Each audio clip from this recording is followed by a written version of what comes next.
बिस्मिल्लाहिर्रहमानिर्रहीम। दोस्तों अस्सलाम वालेकुम। अल्लाह ताला तुहानू सारिਆਂ ਨੂੰ सेहत और तंदुरुस्ती वाली लंबी ज़िंदगी देवे।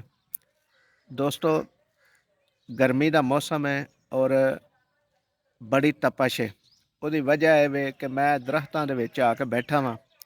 ਸ਼ਹਿਰਾਂ ਦੇ ਵਿੱਚੋਂ ਤੇ ਦਰਖਤ ਖਤਮ ਹੋ ਗਏ ਨੇ, ਜਿਹਦੀ ਵਜ੍ਹਾ ਤੋਂ ਅੱਗੇ ਨਾਲੋਂ ਜ਼ਿਆਦਾ ਗਰਮੀ ਦੀ ਤਪਸ਼ ਮਹਿਸੂਸ ਹੁੰਦੀ ਹੈ।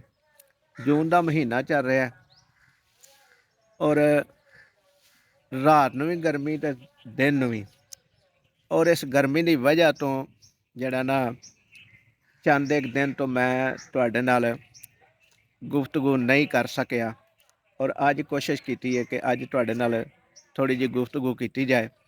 ਔਰ ਇਸ ਵਕਤ ਮੈਂ ਜਿਹੜੇ ਹਾਲਤ ਵਿੱਚ ਦੇਖਿਆ, ਤੁਸੀਂ ਦੇਖ ਰਹੇ ਹੋਵੋਗੇ ਕਿ ਮੈਨੂੰ ਪਸੀਨਾ ਆਇਆ ਔਰ ਹਵਾ ਬਿਲਕੁਲ ਨਹੀਂ ਚੱਲ ਰਹੀ। ਗਰਮੀ ਦੀ ਬੜੀ ਤਪਸ਼ ਹੈ।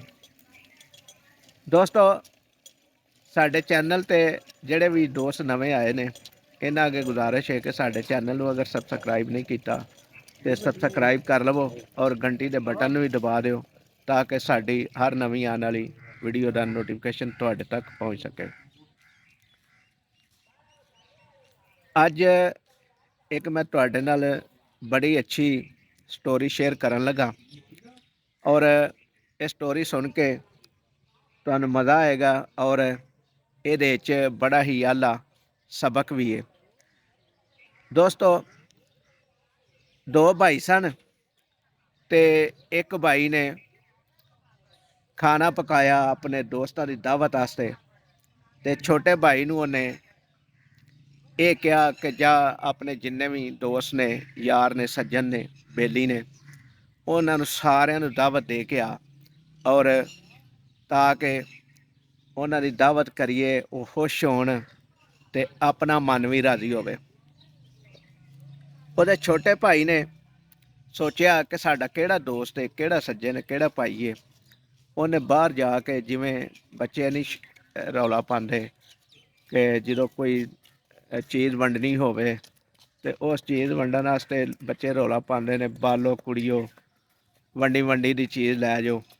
ਇਸ ਤਰ੍ਹਾਂ ਹੀ ਉਹਦੇ ਭਾਈ ਨੇ ਇਹ ਸ਼ੋਰ ਕੀਤਾ ਕਿ ਸਾਡੇ ਘਰ ਅੱਗ ਲੱਗ ਗਈ ਹੈ ਔਰ ਸਾਡੇ ਘਰ ਦੀ ਅੱਗ ਬੁਝਾਓ ਆ ਕੇ, ਤੁਹਾਡੀ ਮਿਹਰਬਾਨੀ। ਇਸ ਤਰ੍ਹਾਂ ਦਾ ਸ਼ੋਰ ਉਹਨੇ ਕੀਤਾ ਤੇ ਜਦੋਂ ਸ਼ੋਰ ਕੀਤਾ ਨਾ ਤੇ ਚੰਦ ਲੋਕ ਆਏ ਉਹਦੇ ਘਰ ਔਰ ਬੜਾ ਸ਼ੋਰ ਕਰਨ ਤੋਂ ਬਾਅਦ ਚੰਦ ਲੋਕ ਜਦੋਂ ਘਰ ਆਏ ਤੇ ਉਹਦੇ ਭਾਈ ਨੇ ਕਿਹਾ ਕਿ ਛੋਟੇ ਭਾਈ, ਇਹ ਬੰਦੇ ਕੋਈ ਪਛਾਣ ਵਿੱਚ ਨਹੀਂ ਆ ਰਹੇ, ਇਹ ਸਾਡੇ ਤਲਕ ਵਾਲੇ ਦੋਸਤ ਯਾਰ ਨਹੀਂ ਲੱਗ ਰਹੇ, ਇਹਨਾਂ ਦੀਆਂ ਸ਼ਕਲਾਂ ਵੀ ਸਾਡਿਆਂ ਤਲਕ ਵਾਲਿਆਂ ਦੀਆਂ ਨਹੀਂ ਹੈ ਨੇ, ਇਹ ਪਤਾ ਨਹੀਂ ਕੌਣ ਲੋਕ ਨੇ ਜਿਨ੍ਹਾਂ ਨੂੰ ਬੁਲਾ ਕੇ ਲੈ ਕੇ ਆ ਗਏ ਹੋ ਤੁਸੀਂ। ਤੇ ਛੋਟੇ ਭਾਈ ਨੇ ਕਿਹਾ ਕਿ ਸਾਡੇ ਸੱਜਣ, ਸਾਡੇ ਬੇਲੀ, ਸਾਡੇ ਦੋਸਤ, ਸਾਡੇ ਭਾਈ ਇਹ ਹੀ ਨੇ। ਇਸ ਲਈ ਕਿ ਮੈਂ ਜਦੋਂ ਸ਼ੋਰ ਜਾ ਕੇ ਕੀਤਾ ਨਾ ਗਲੀ ਦੇ ਵਿੱਚ ਕਿ ਸਾਡੇ ਘਰ ਅੱਗ ਲੱਗ ਗਈ ਹੈ, ਸਾਡੀ ਮਦਦ ਕਰੋ, ਸਾਡੀ ਮਦਦ ਨੂੰ ਆਓ, ਤੇ ਸਾਡੀ ਮਦਦ ਵਾਸਤੇ ਇਹ ਹੀ ਆਏ ਨੇ। ਕਿਉਂਕਿ ਜਿਹੜੇ ਸਾਡੇ ਸੱਜਣ ਸਨ, ਜਿਨ੍ਹਾਂ ਨੂੰ ਅਸੀਂ ਦੋਸਤ ਸਮਝਦੇ ਹਾਂ, ਉਹਨਾਂ 'ਚ ਤਾਂ ਕੋਈ ਵੀ ਨਹੀਂ ਆਇਆ। ਇਹ ਸਾਡਾ ਦਰਦ ਸਮਝ ਕੇ, ਸਾਡਾ ਨੁਕਸਾਨ ਸਮਝ ਕੇ ਸਾਨੂੰ ਬਚਾਉਣ ਵਾਸਤੇ ਆਏ ਨੇ।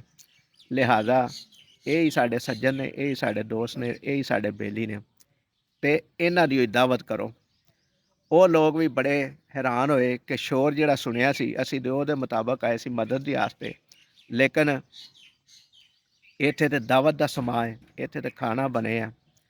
ਤੇ ਦੋਸਤੋ ਇਹ ਥੋੜ੍ਹੀ ਜਿਹੀ ਸਟੋਰੀ ਤੁਹਾਡੇ ਨਾਲ ਸ਼ੇਅਰ ਕਰਨੀ ਸੀ, ਉਹ ਸ਼ੇਅਰ ਕੀਤੀ ਹੈ ਤੇ ਸਮਝ ਜਾਓ ਕਿ ਅੱਜ ਦੇ ਦੌਰ ਦੇ ਵਿੱਚ ਕੋਈ ਸੱਜਣ, ਕੋਈ ਬੇਲੀ ਨਹੀਂ ਜੇ। ਸੱਜਣ ਬੇਲੀ ਉਹ ਹੀ ਜੇ ਜਿਹੜਾ ਤੁਹਾਡੇ ਦੁੱਖ 'ਚ ਸ਼ਰੀਕ ਹੁੰਦਾ, ਤੁਹਾਡੇ ਦਰਦ 'ਚ ਸ਼ਰੀਕ ਹੁੰਦਾ ਤੇ ਜਿਹੜਾ ਤੁਹਾਡਾ ਨੁਕਸਾਨ ਬਚਾਉਣ ਵਾਸਤੇ ਭੱਜਦਾ। ਅੱਜ ਲਈ ਇੰਨਾ ਜੀ, ਅਗਲੀ ਵੀਡੀਓ ਤੱਕ ਲਈ ਇਜਾਜ਼ਤ ਦਿਓ। ਜਿਉਂਦੇ ਰਹੋ, ਵਸਦੇ ਰਹੋ। ਅੱਲਾ ਨਿਗਹਿਬਾਨ।